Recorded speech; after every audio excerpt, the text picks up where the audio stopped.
Una relación más que Sí. estratégica entre Sí. Tupac Amaru y Tomasa Tito Condemaita. Sí, muchos dicen que era amante de Tupac Amaru. Y en la película, la gran película sobre Tupac Amaru, hay una escena donde Tupac Amaru está coqueteando con Tomasa, que es una gran actriz y muy guapa, aparece. Y Micaela Bastidas se va a la cocina, se pone celosa, etc. Muchas rebeliones defendían sus intereses económicos. O sea, esto es a través de la historia pre-liberal, podemos ir a la época antes de Cristo. Esto no significa ser liberal. Que estaba en contra de los impuestos, claro, eso sí. O sea, en eso se tenía de liberal. No creo que los liberales del 18, los liberales económicos que decían bajar el papel del Estado o reducir los impuestos, no creo que eso.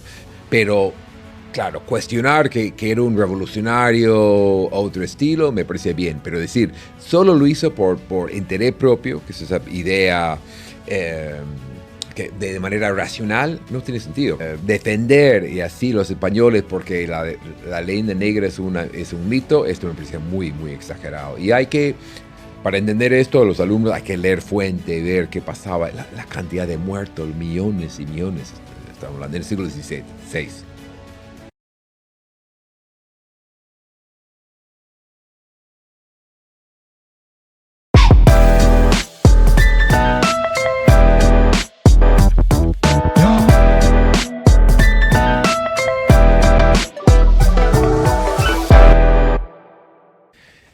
Bueno, si hay alguien que sabe a propósito de Tupac Amaru, ese es Charles Walker, a quien le agradezco el haber venido. Charles, bienvenido una Muchas vez gracias, más al muchas podcast gracias. Librero. Prácticamente te has bajado del avión y estás acá, así que... De frente, mejor que Chávez, sí.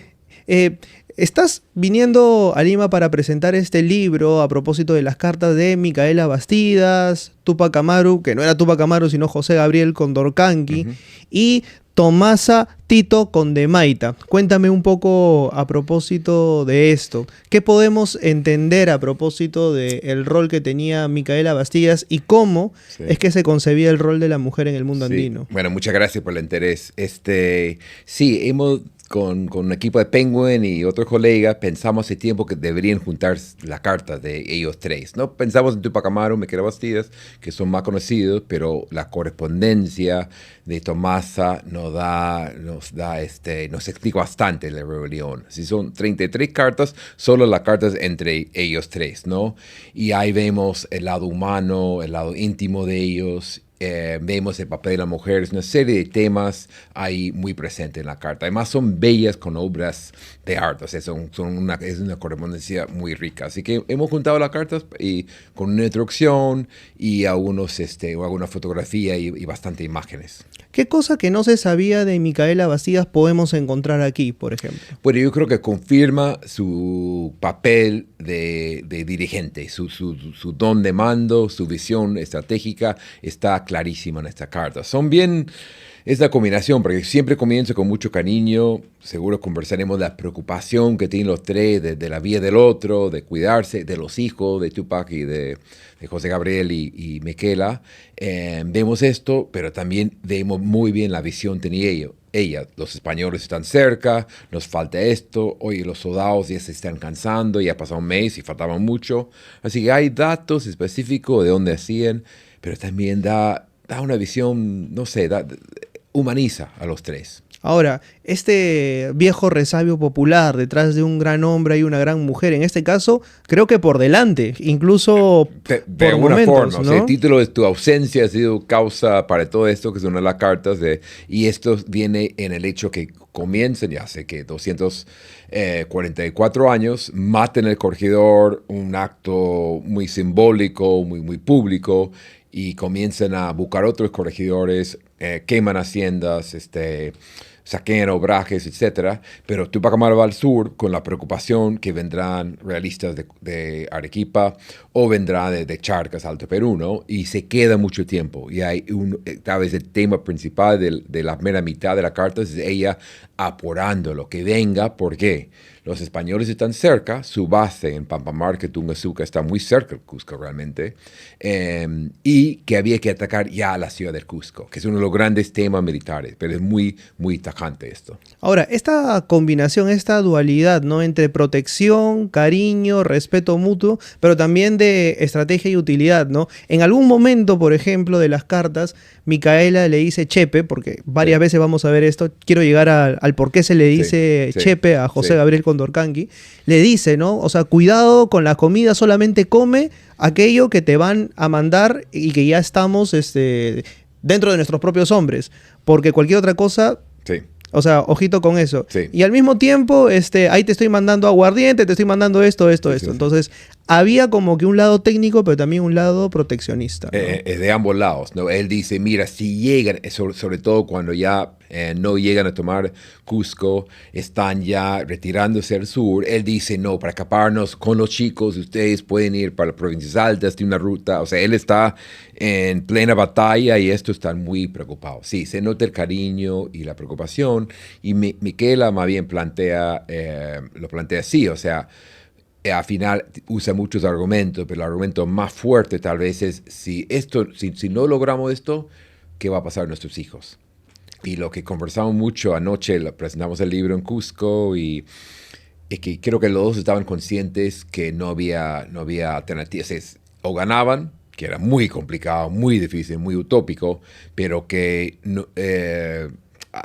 capturados, no iba a haber una alternativa de una multa o 5 años cárcel, sabían lo que venían. Sí, pero es como tú dices, esa combinación de cariño, pues un cierto miedo y pragmatismo. Y también una preocupación que a mí me parece también transversal a todas las cartas es que jamás se olvidó de sus hijos, jamás se olvidó de su familia.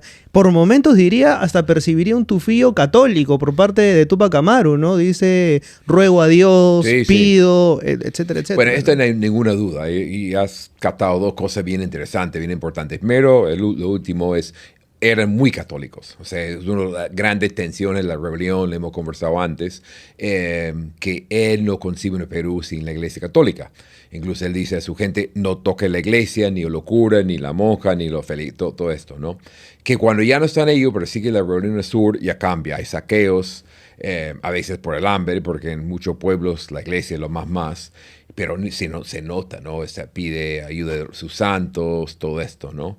Pero a veces vemos anoche Karina Pacheco, que presentó el libro en Cusco, captó esto, o sea, se ve un Tupac Amaru sensible, muy preocupado por lo suyo, y creo que hay algo de eso, y eso hay que humanizar a los héroes, con crítica, pero también que sean humanos, ¿no? O sea, porque muchas veces en las páginas oficiales aparece Tupac Amaru y Micaela Bastidas queda prácticamente relegada a ser una figura que aparece, pero que en realidad no tiene la relevancia que realmente tuvo, como sí podemos percibir aquí en esta correspondencia. Sí, es otra prueba. Yo estoy absolutamente convencido que ella era muy, muy importante, como yo he explicado en el libro, lo hemos conversado, en la logística. Ella se quedaba en la base, decía, necesitamos balas, esta tropa necesita coca, mandamos 800 por aquí, ojo, este grupo se están debilitando, quieren volver al pueblo, este hombre se está portando mal. Todo eso es fundamental. O sea, yo he explicado muchas veces cuando comencé el libro, el anterior, La Rebelión de Tupac Amaru, tuve que meterme a historia militar y después de leer 2 o 3 libros fascinantes sobre Napoleón, que era más o menos contemporáneo, un poco después, me di cuenta, o sea, lo fundamental es la logística. Ahora, hay un elemento clave, ¿no? Cuando capturan al corregidor Arriaga y posteriormente lo sacrifican, en el medio ocurre algo, le hacen firmar una carta, enviar una carta en la que solicita municiones, solicita rifles, solicita mulas y solicita toda una serie de aditamentos. ¿Esa idea fue propia de Tupac Amaru o fue combinada con algo de Micaela Bastidas? Sí, eso no sé. Yo creo que entre los dos, me imagino, pero al final era su rebelión. En un momento pensamos cambiar en una nueva edición popular que sacamos hace un año, el libro de la rebelión de Tupac Amaru. Alguien propuso, la verdad que lo pensamos mucho, ¿por qué no la rebelión de Tupac Amaru y Micaela Bastidas? Y bueno, también hablamos de rebelión contra revolución, que es el tema que no hay presentación en Cusco donde no me preguntan. Pero en cuanto a ella, yo insisto que ha sido fundamental, pero tampoco quiero inventar un matrimonio igualitario que no existían en los Andes fin del siglo XVIII. O sea, él mandaba. Había acusaciones de que él usaba la violencia. Eso dijo Miquela en los juicios. Yo creo que usaba cualquier cosa o sea, ella decía que no sabía nada y todos los testimonios y todo lo contrario. Ella era más fuerte. O sea, yo no creo que fueron igual, o sea, de líderes, co-líderes, digamos, pero que ella fue importantísimo, sí. Que él, en la carta, el respeto que tenía por ella.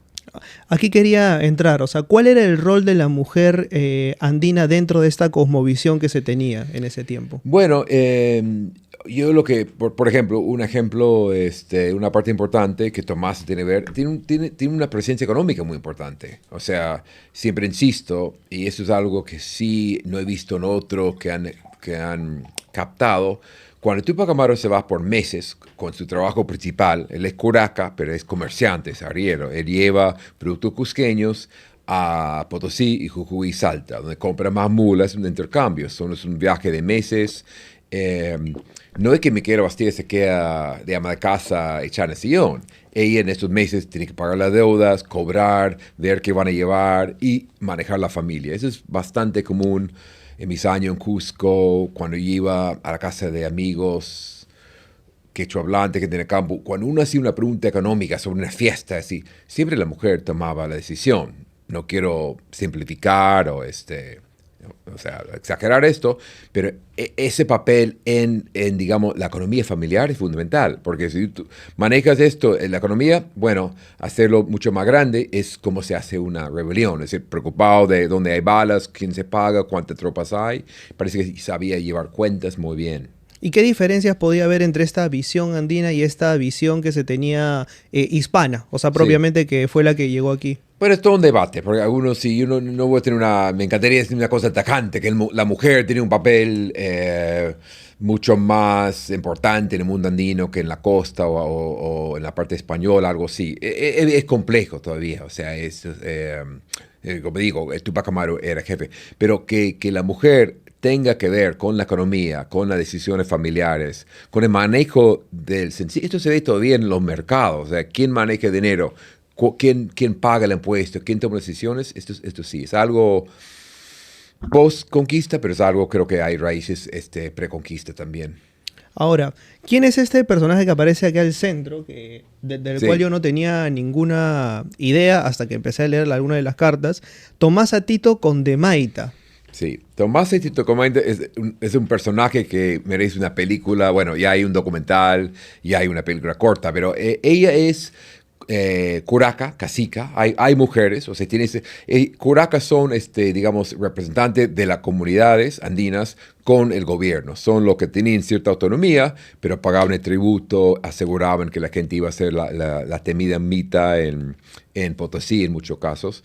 Y ella es de Acos, más cerca todavía del Cusco, y es una mujer bastante próspera. Su yerno es criollo, es español, su esposo es criollo, incluso ella, el lado materno, tiene apellidos españoles, ¿no? Pero es una curaca que rápidamente se une a la rebelión. Y entonces no sabemos mucho de ella, no sale tanto, pero hay en las cartas, explica su papel, explica, por ejemplo, tiene una famosa que qué difícil es ser mujer en esto, porque no confiaba en ella por ser una mujer próspera y todo eso, y también por ser mujer.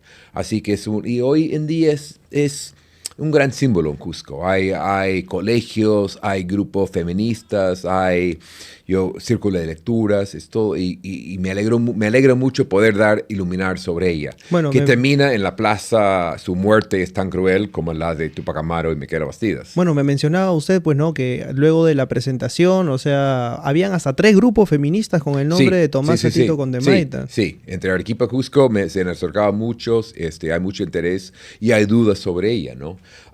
Es curioso porque al principio no confiaba en ella, Porque era básicamente una hacendada, o sea, tenía, tal vez exagerado, no, tampoco es terrateniente, pero tenía propiedades. Mujer pobre no era, y era por línea paterno, por Conde Maita. Así que, y esta correspondencia con Tupac Amaru y Micaela Bastidas se ve mucho respeto y que es una persona importante. Ahora, tú en el prólogo mencionas algo que a mí, francamente, me desencajó. Se rumoreaba, y aquí es donde suelto al Gianfranco TV la firme, el chisme de por medio. Vamos. Que había una relación más que estratégica entre Tupac Amaru y Tomás Atito con Maita. Sí, muchos dicen que era amante de Tupac Amaru. Y en la película, la gran película sobre Tupac Amaru, hay una escena donde Tupac Amaru está coqueteando con Tomasa, que es una gran actriz y muy guapa, aparece. Y Micaela Bastidas se va a la cocina, se pone celosa, etc. Esto se basa, no es una invención de la película, en una carta una declaración del obispo de Cusco, Moscoso y Peralta, que era un arequipeño, otro personaje que merece su propia película, donde él escribió que Tomás era la favorita de Tupac Amaru, y da en asumido que eso significaba algo. Puede ser, pero yo digo, al no tener pruebas, yo creo que es importante cuestionar esto, porque creo que hace pensar que ella llegó a ser dirigente por eso, no era nada que ver, y yo creo que esta es acusación, es como los chismes en la vida cotidiana, en la vida real, hay que tener mucho cuidado, el hecho que alguien te ha dicho, que ha escuchado, y esto puede ser, no sorprendería, pero han usado esto en varios textos en la película para dar un poco de amor y alguna tensión sexual, digamos, ahí. Yo para leer más, o sea, es muy difícil investigar esto. Claro, o sea, ya basarse en chismes, en chismografía, ya no entra dentro del discurso oficial, Sí, ¿no? pero a mí lo que me disgusta es que da siempre la impresión, entonces llegó ahí, y esto cuando dije que muchas mujeres ahí anoche me aplaudían, da la idea que llegó ella por su belleza y por acostarse con el jefe, para ponerlo en términos muy simples, ¿no?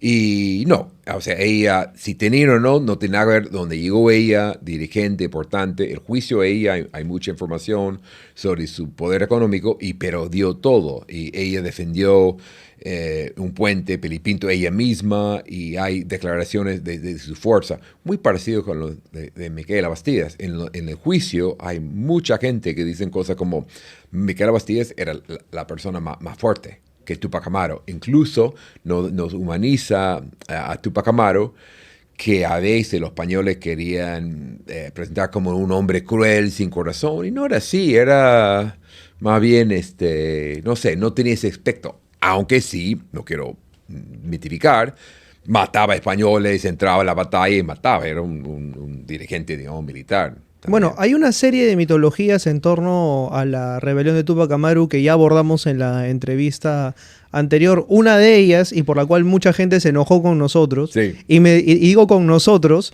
porque tocamos este punto que es como ponerle sal a la herida, y es que las reformas borbónicas cambian por completo el panorama del virreinato del Perú, porque además se genera el virreinato del Río de la Plata.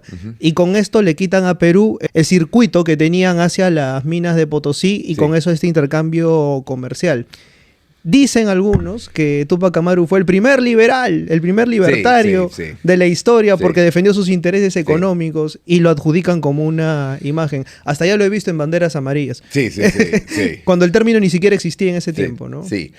Hay varias cosas aquí. En primer lugar, muchas rebeliones defendían sus intereses económicos. O sea, eso es a través de la historia pre-liberal, podemos ir a la época antes de Cristo. Esto no significa que sea liberal. ¿Que estaba en contra de los impuestos? Claro, eso sí. O sea, en eso se tenía de liberal. No creo que los liberales del 18, los liberales económicos que decían bajar el papel del Estado o reducir los impuestos, no creo que eso. Pero el argumento absurdo, que es una especie de pensamiento meme, es que él solo peleó por interés propio, o sea, para mejorar la situación de él y la familia.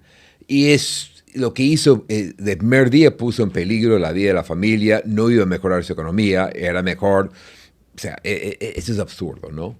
Pero claro, cuestionar que era un revolucionario otro estilo me parece bien, pero decir, solo lo hizo por interés propio, que es esa idea que de manera racional, no tiene sentido, porque si alguien es como hoy en día quieres algo, te enfrentas con la policía con pistola. Vas a salir perdiendo.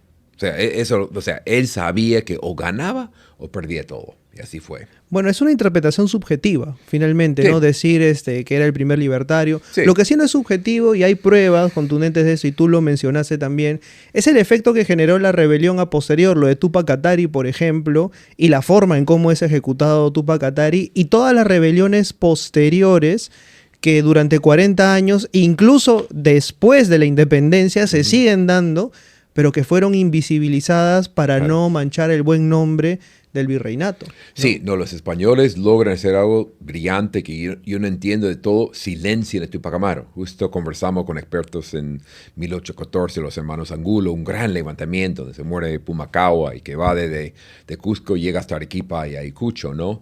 Y él no es figura, a pesar que solo han pasado 30 años, Tupac no es figura, y más bien lo que yo he encontrado es, o sea, hay indicios, menciones, pero no es, digamos, símbolo.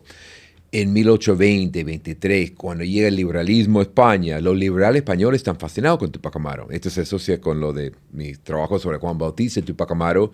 Y ya tiene, antes de eso, en Uruguay, los Tupac Amarus, en Venezuela, en Haití hay una serie de referencias. Pero en el mundo andino se silencia bastante. Y también la gente era tan radical que la gente no quiere usar este nombre. Pero obviamente la idea de los españoles de matar a ellos tres y una persona más el 17 de mayo del 81 iba a hacer olvidar a Tupac Amaru y Miguel Bastidas, no les salió bien eso. O sea, eso también refiere a la llamada leyenda negra, que supuestamente algunas personas dicen, no existe la leyenda negra, es una invención de Gran Bretaña. Sí. ¿Qué tan cierto hay de esto? Sí, incluso había, digamos, una defensa de los españoles que no eran tan crueles en cuanto a Tupac Amaru, eso. La leyenda negra es una invención de alguna forma, es una ideología fomentada, pero a la vez defender la conquista con la muerte de millones y millones. Claro, era en parte por enfermedades, pero había una crueldad. El sistema era imponer lo que era gente del Imperio Inca pasar a ser sujeto de España, ¿no? Claro, hubo manipulación de los ingleses, la leyenda negra. Los ingleses, lo que pasa es que también tienen su propia leyenda negra, de verdad. O sea, el trato a nativos, a indígenas también tiene, pero, digamos, defender y así los españoles porque la leyenda negra es un mito, esto me parece muy, muy exagerado. Y para entender esto, los alumnos hay que leer fuente, ver qué pasaba, la cantidad de muertos, millones y millones, estamos hablando en el siglo XVI. Eso es a lo que yo voy, ¿no? O sea, ¿por qué la ausencia de fuentes en discursos así y por qué personas hoy que muy alegremente se cuelgan la cruz de Borgoña? Sí. Y condecoran a cineastas que niegan este tipo de acciones en el Congreso de la República y además lo hacen en América. Sí. O sea, esto no tiene nombre. O sea, dar a alguien que justifica y glorifica lo español y la conquista es una cachetada al Perú, ¿no? No es que no pueden haber debate o alguien no puede humanizar a los mismos conquistadores, que muchos terminaron pobres o sufrieron y de alguna forma hay que reconocer eran valientes, pero es absurdo. Lo de la nueva onda reciente, estoy hablando del último, que es 20 años, hispanistas en el Perú, la verdad, francamente no entiendo. O sea, veo que sí es parte de una ola global, conservadores, inventando raíces, ¿no? En este caso, anti-indígena, pero hasta veo las manifestaciones, esta gente de español tiene muy poco, ¿no? Y eso entiendo más bien el debate sobre un indigenismo ultra que no reconoce la presencia española hoy en día. Eso justo conversamos mucho en Cusco sobre Tupac Amaru y la iglesia. O sea, nadie puede dudar, era un hombre muy católico. Pero la verdad que los hispanistas actuales de Perú me cuesta entender, más allá de una onda global de conservadores con cierta xenofobia. Pero lo curioso aquí, la xenofobia va contra peruanos. O sea, para mí es una especie de cachetada, una crítica a los indígenas. Una xenofobia que linda ya con el supremacismo.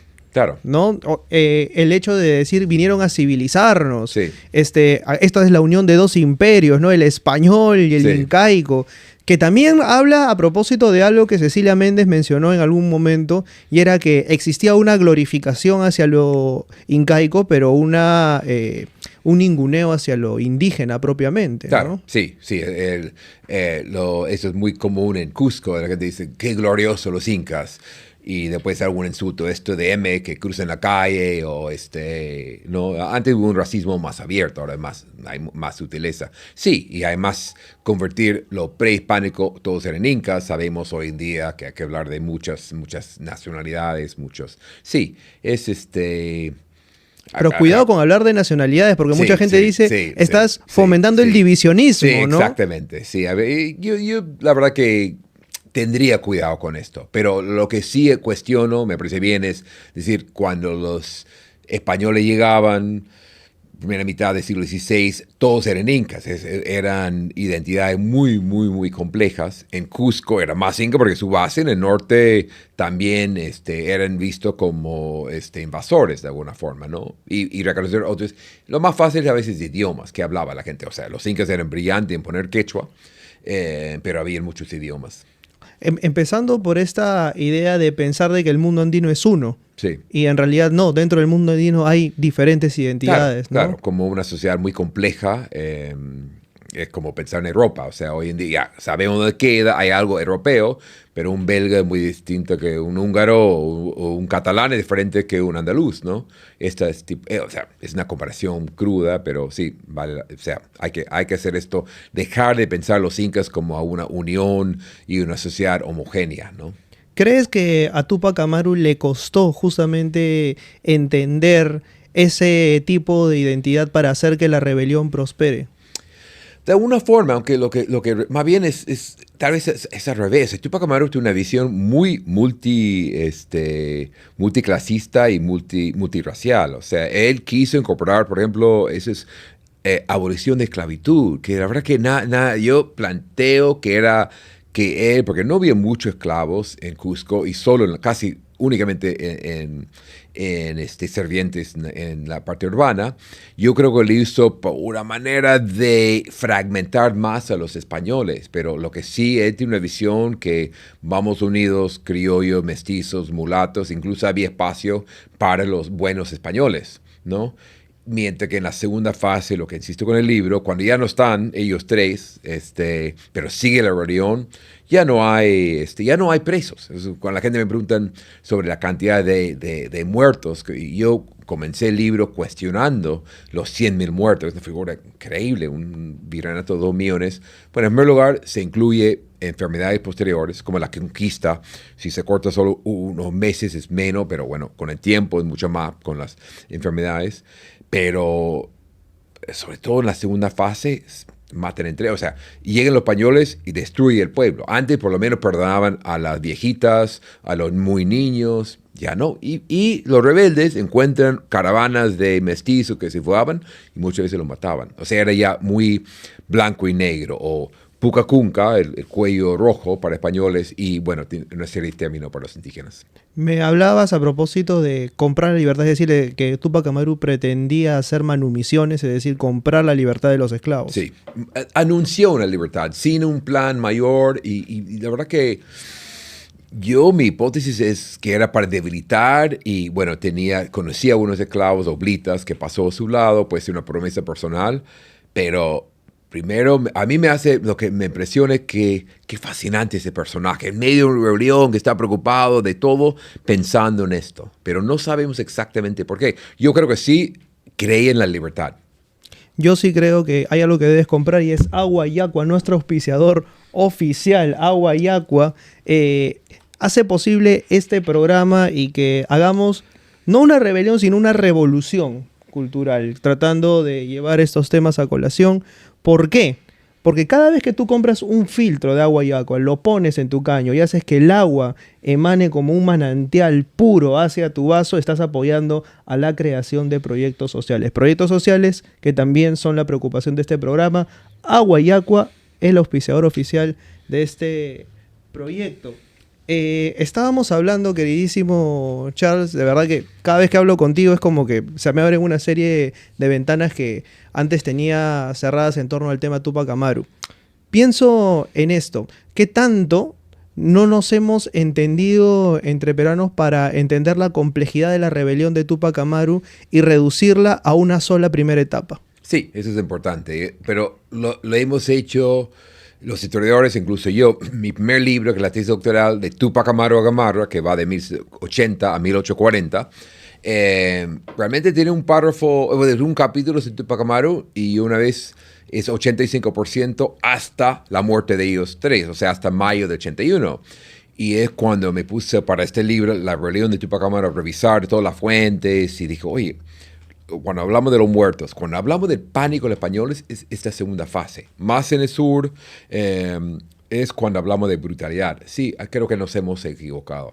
O sea, hay otros que casi, Boleslav Lubin, un gran y un fascinante escritor polaco-argentino que escribe libros, para mí el mejor libro es de Túpac Amaru, bueno, hay varias ediciones, de 1950 y algo.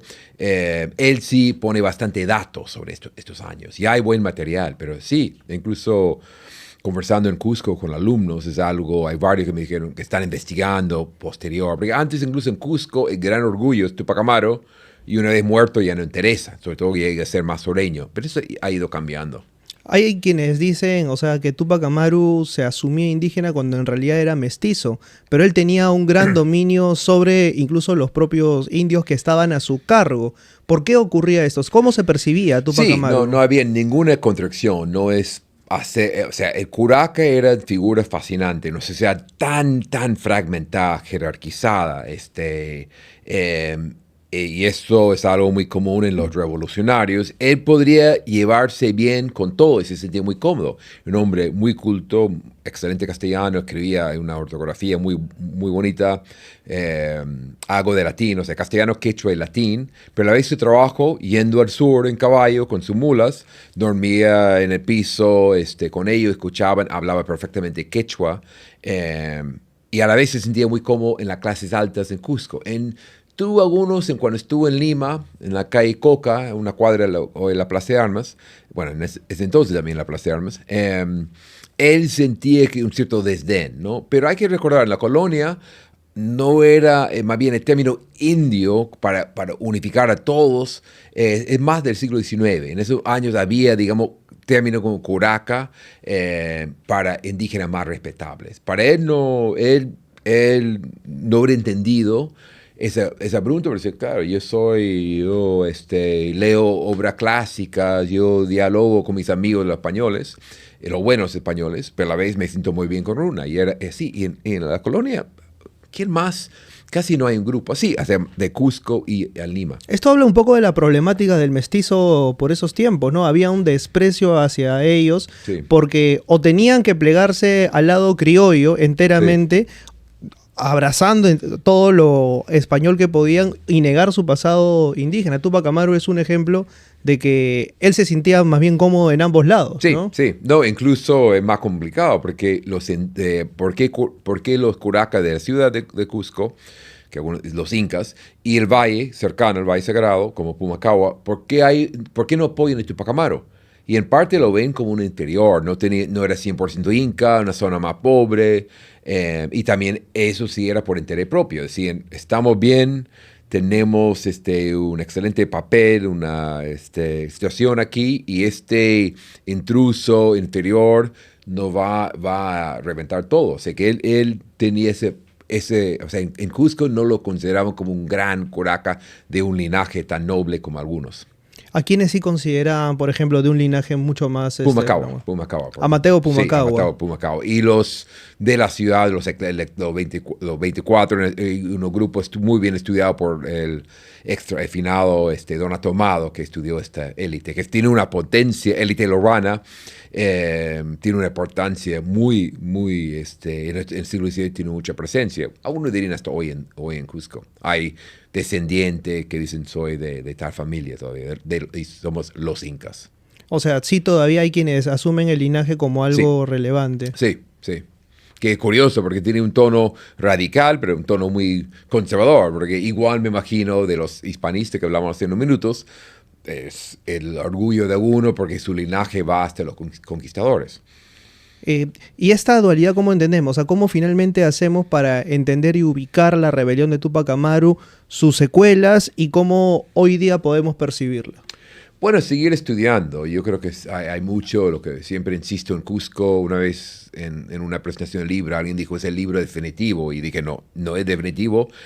Menos es un libro no tan largo. Por otro lado, me acuerdo cuando lo presentamos, alguien reclamó del pueblo un Santo Tomás, de Provincias Altas, Chumivilcas, tenía un párrafo. Y yo tenía más material, pero no pretendía escribir un libro no es una enciclopedia, ¿no?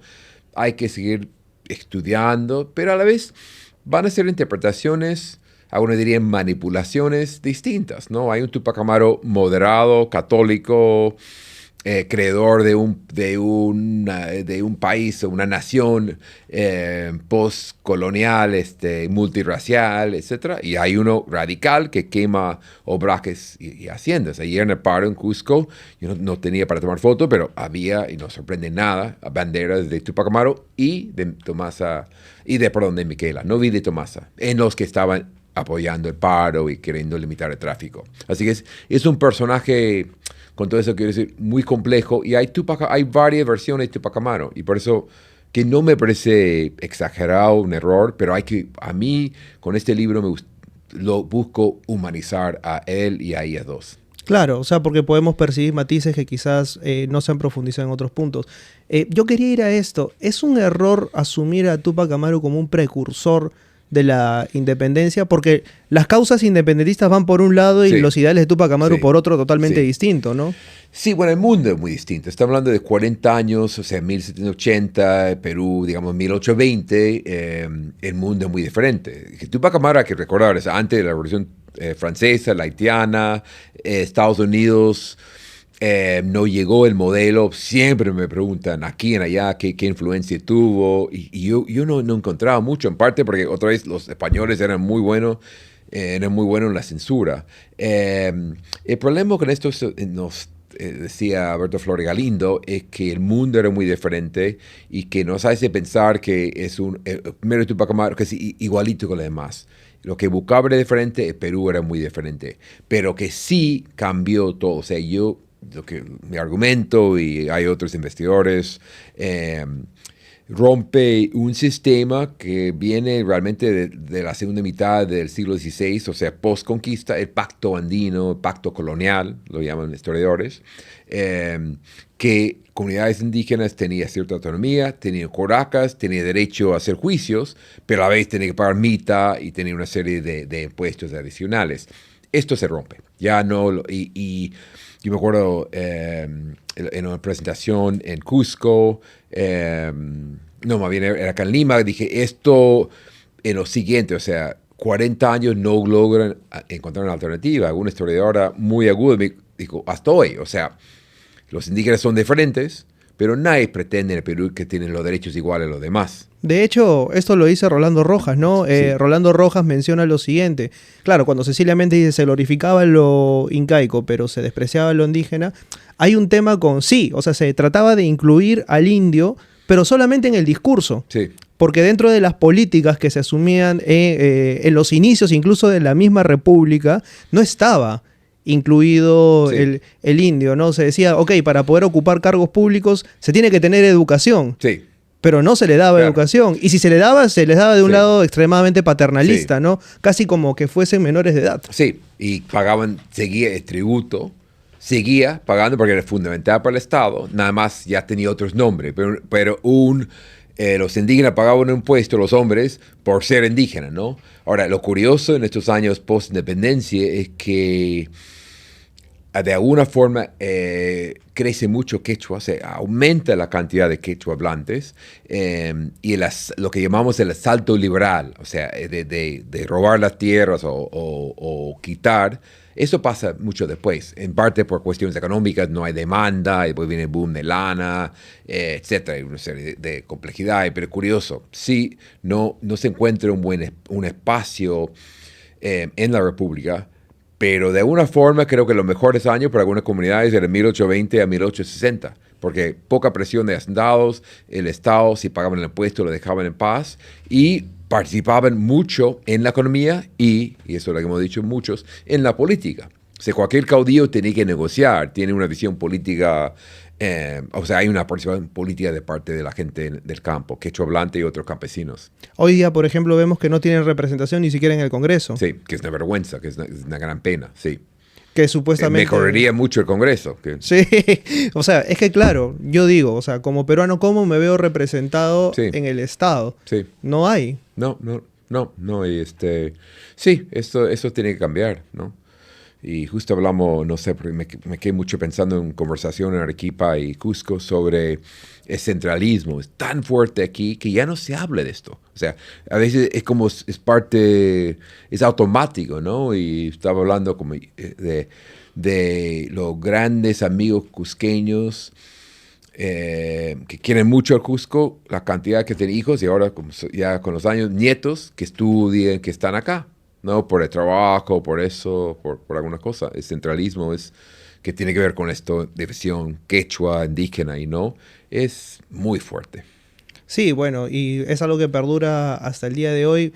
¿Cuánto tardaremos en sacudirnos eso? Pues sí, habrá que preguntárnoslo, ¿no? Bueno, siempre dicen que, bueno, Lima saturada ya no entra más y tampoco queremos que pongan frontera a Lima, ¿no?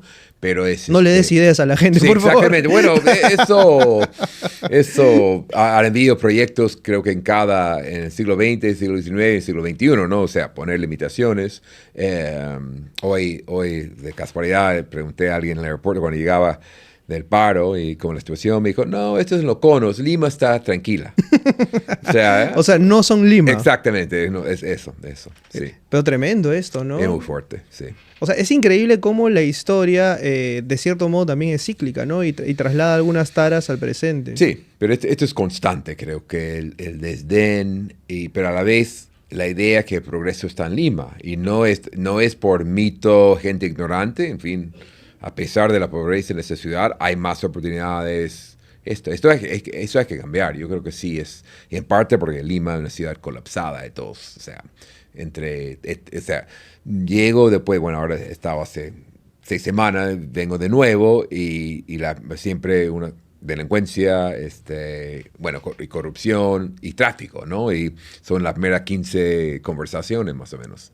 Pero sí, Lima, no, o sea, Perú no puede ser un país si está yendo a que la mitad de la población esté acá en Lima, ¿no? Va a faltar agua. Así que, bueno, sí. Es una lucha pero como dices, tiene para rato. Lo que no tiene para rato es este programa que está llegando ya a su fin. Agradecerte, queridísimo Charles, por haber bajado del avión y estar sentado aquí. Nada, gracias por haber estado y por este libro que ampliamente recomiendo. Tu ausencia ha sido causa para todo esto. Cartas de amor entre José Gabriel Condorcanqui, Túpac Amaru, Micaela Bastidas y Tomás Atito Condemaita, a quien he tenido el gusto de conocer. Así que gracias por este trabajo que has realizado, Charles. No, muchas gracias por la oportunidad y gracias por el interés. Siempre viene bien preparado y da un gusto conversar. Así que estoy muy contento. Habría que agradecer mucha gente por el libro, pero bueno, estoy muy contento. Salió hace 3 días, así que sí, feliz. Y muchas gracias. Recién salidito del horno, ya lo saben. Y conmigo será hasta la próxima semana, a la misma hora, por el mismo canal. Y pese a muchos, con el mismo conductor. Ojalá que no pongan mi cabeza en una lanza y le exhiban por varias partes del país. Ahí nos vemos. Chau, chau.